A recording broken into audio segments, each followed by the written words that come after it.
What's up folks, my name is Sir Medieval and today we'll be diving into some details related to Seconds from Silence and Reign of Guilds. If you're unfamiliar with both of these, they are recently announced medieval fantasy MMORPGs that are in development. Seconds from Silence is a moddable, massive multiplayer game that takes inspiration from games like The Witcher 3 and Skyrim, and aims to deliver a sandbox experience that gives players the ability to experience freedom the way they want to, while also being able to modify said experience to your liking. We might see things like graphical enhancement mods, body textures, weapons, armor, all kinds of stuff you wouldn't see in an MMO. They've already done an interview with Nexus Mods as well, which is a very popular site for getting add-ons for some of the best games out there. The news that we have for them currently is that firstly, they are preparing to release their first alpha testing phase for players backing their game or choosing to participate. However, they have been met with a slight delay due to unforeseen issues related to the hurricanes. They wanted to let us know that they will still be picking people at random to do testing, but the majority of the developers being located in the Carolina area, they are asking players to be patient with them while they finish preparing the testing phase. Over the next coming weeks, we'll be getting more information regarding this testing phase. However, it will be under an NDA, so we won't be able to share footage or screenshots from the gameplay.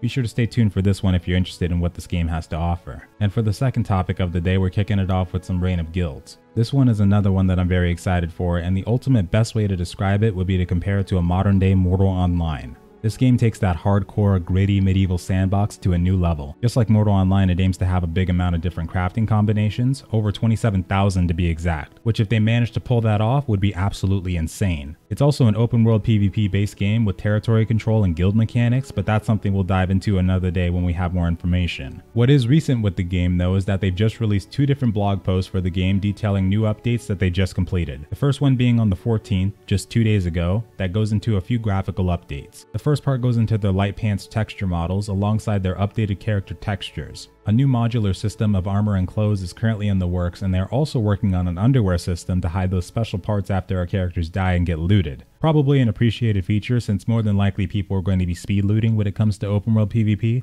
and might get a nice surprise under someone's trousers. They also speak on the quality of their mobs. In this picture they show a little bit of what they're working on at the moment with NVIDIA Hairworks. The dynamic hairs they showcase here provide more saturated color gradient and also interact with the light and shadows more natural than it was earlier. Even the deepest layers of fur get the natural shading that improves the image quality greatly. For optimization of their level design, they've divided it into these main sections: optimization of the main settings of the project, optimization of the landscape material, an integration of identical meshes, lights and shadows, rules and parameters of loading world objects, and they also start to describe the detail adjusting they use for the optimization tool, which makes the engine avoid processing of objects less than a particular size. It also bases the distance from object to camera, which helps to avoid discomfort of houses appearing in front of you to prevent FPS smothering. For example, in this picture they decide to showcase one of their villages with their cold distance tool off and on. When it's turned on, you can almost notice a 20-point jump in frames, which seems to work very well for them. And all in all, that's what they've announced for the first update for Reign of Guilds. Jumping into the second one begins talking about the first-person animations. Since Reign of Guilds is one that will feature both, they wanted to make sure we got a good look at each one. For first-person animations, here's what we'd be seeing: equip